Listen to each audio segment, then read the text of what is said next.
eu não vou criticar o Bolsonaro com base numa coisa que ele não fez. Pelo contrário, no governo Bolsonaro teve uma medida provisória para que você tivesse a renovação, para que o aposentado tivesse que renovar aquele desconto com a associação de ano em ano. Tá. A esquerda entrou com modificações nessa medida do Bolsonaro para que, em vez de ser em ano, fosse de 3 em 3 anos. Ou seja, já afrouxando o período em que você precisava fazer aquela rechecagem, né? Por que diabos Bolsonaro iniciaria um esquema para privilegiar uma associação do MST ou para passar dinheiro para a associação do irmão do Lula? Isso não faz o menor sentido. Então vamos falar de INSS.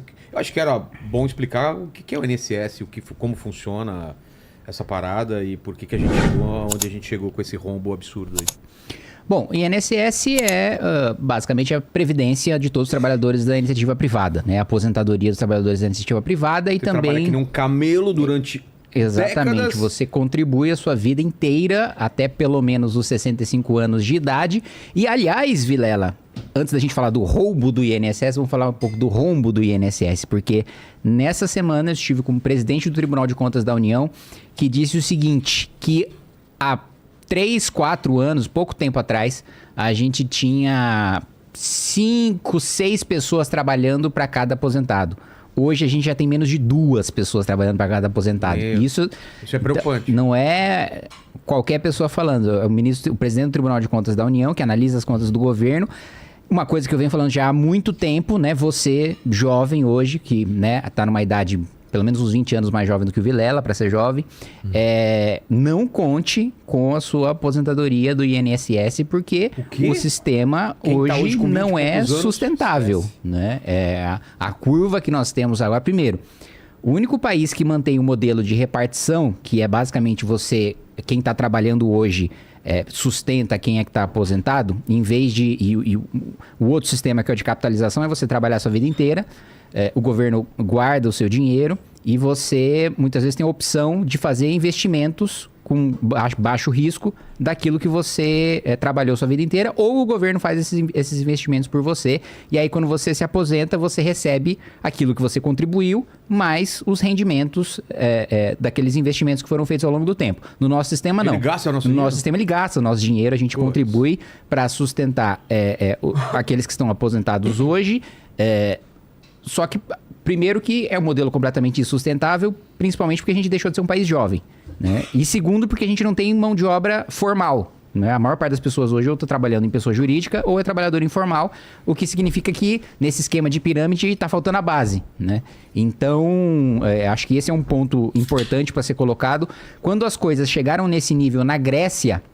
É porque as pessoas podem falar, não, mas do ponto de vista da lei é direito adquirido, não tem como não receber, não tem como eu tomar calote. Mas quando isso aconteceu na Grécia, que é um país desenvolvido, a própria Suprema Corte da Grécia cortou pela metade muitas das aposentadorias porque não tinha mais como pagar. Então, ou seja, revogou direito adquirido. Né, cortou direito adquirido. Então, só para as pessoas prestarem atenção de que a gente está num caminho de ter calote para quem se aposentar. Bom, para além do calote, agora nós temos roubo. Agora nós temos gente tirando dinheiro além do rombo, do aposentado para colocar no próprio bolso, né?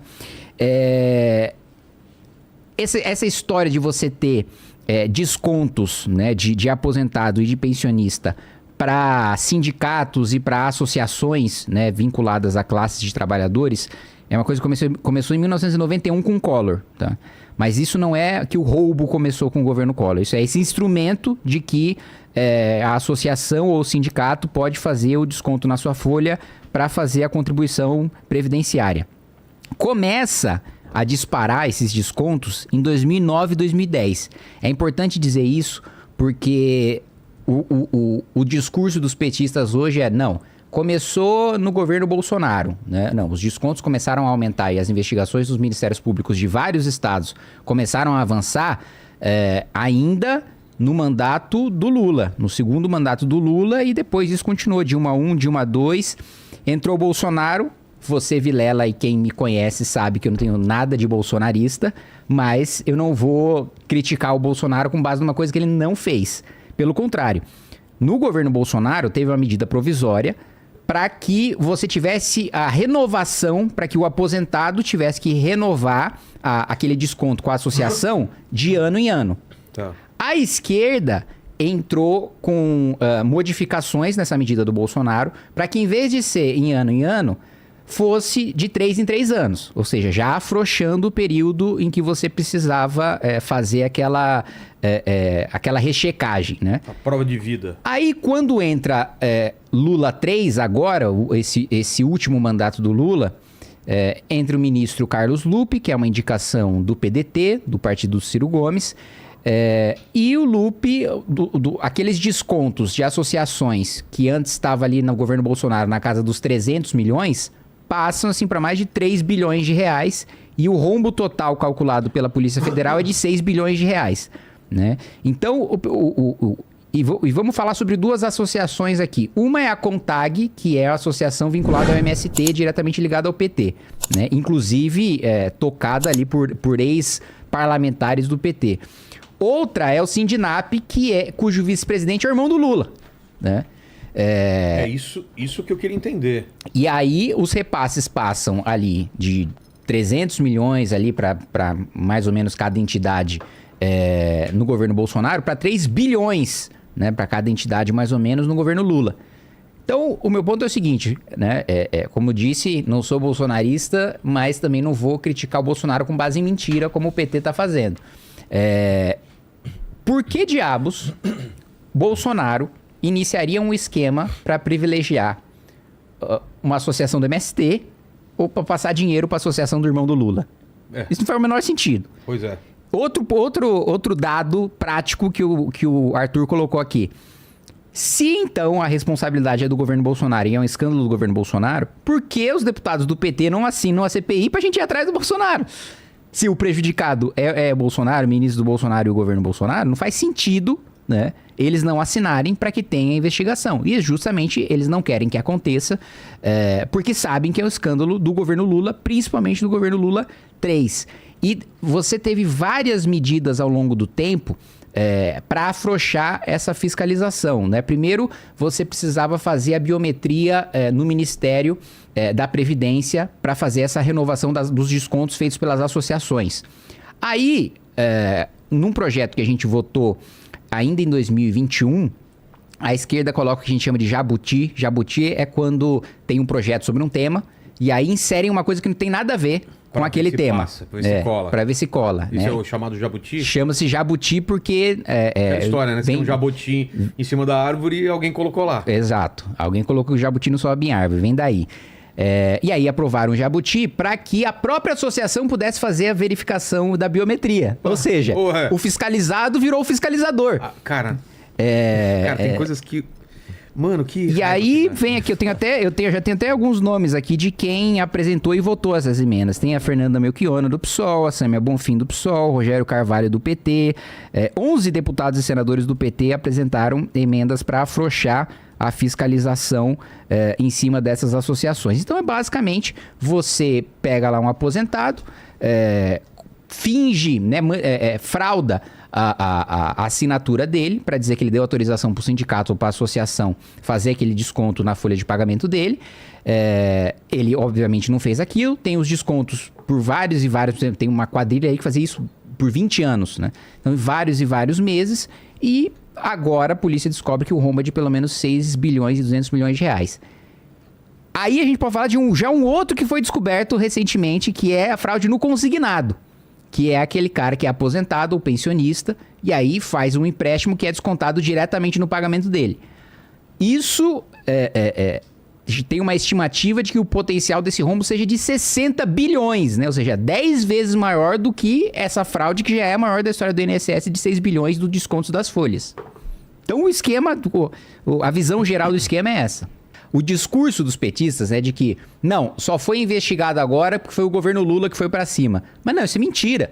Primeiro porque as investigações só aconteceram por causa da matéria do Metrópolis.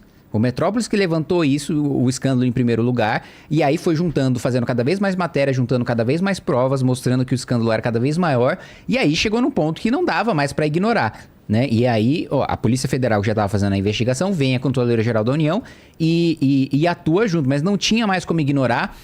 E veja, várias vezes o Lupe foi alertado, né, de que as fraudes estavam acontecendo e não fez nada. Inclusive antes de saírem as matérias, inclusive em reuniões oficiais. Por isso que ele caiu. Por isso que ele teve que pedir demissão. Porque se tivesse tudo certo, se não tivesse problema nenhum, se na verdade estava acontecendo a fraude antes, e agora o governo foi sério, foi responsável, foi lá, investigou e responsabilizou as pessoas, por que o ministro da Previdência teve que se demitir? Ué, ele é inocente, a culpa é do governo passado. Mas aí o que aconteceu? Em julho de 23, foi o primeiro alerta formal. Teve uma reunião oficial do Conselho da Previdência e um dos conselheiros avisou: ô ministro, tá tendo esquema. Aí o ministro falou: não, beleza, a gente vai ver isso aí mais pra frente. Aí, aliás, nessa reunião o Lupe falou: legal essa sua denúncia, mas não é o tema da reunião. Vamos marcar uma outra reunião pra falar disso. Essa foi a desculpa do Lupe, né? Aí depois teve uma reunião... que só voltou esse tema a ser discutido em abril de 2024, quando já estava estourando, né, as operações e quando a imprensa já estava falando muito do assunto. Mas aí já era tarde demais para fazer qualquer operação abafa ou para tentar reverter aquilo que já tinha acontecido. Então, ele foi avisado pelo menos um ano antes das coisas acontecerem, não fez nada e quando chegou na hora quis posar de vítima junto com o governo Lula, dizendo que não, se o roubo aconteceu antes, a gente não sabia, e quando soube, começou a investigar. Não começou. Na verdade, mais uma vez, a imprensa levantou quando ficou insustentável, aí que o governo... A matéria da Metrópolis. Exato. Essa aí foi a primeira... Essa aí foi a primeira matéria que fez com que começassem as investigações da Polícia Federal e, inclusive, o Ministério Público, junto ao Tribunal de Contas da União, começasse a investigar também, como o Arthur colocou.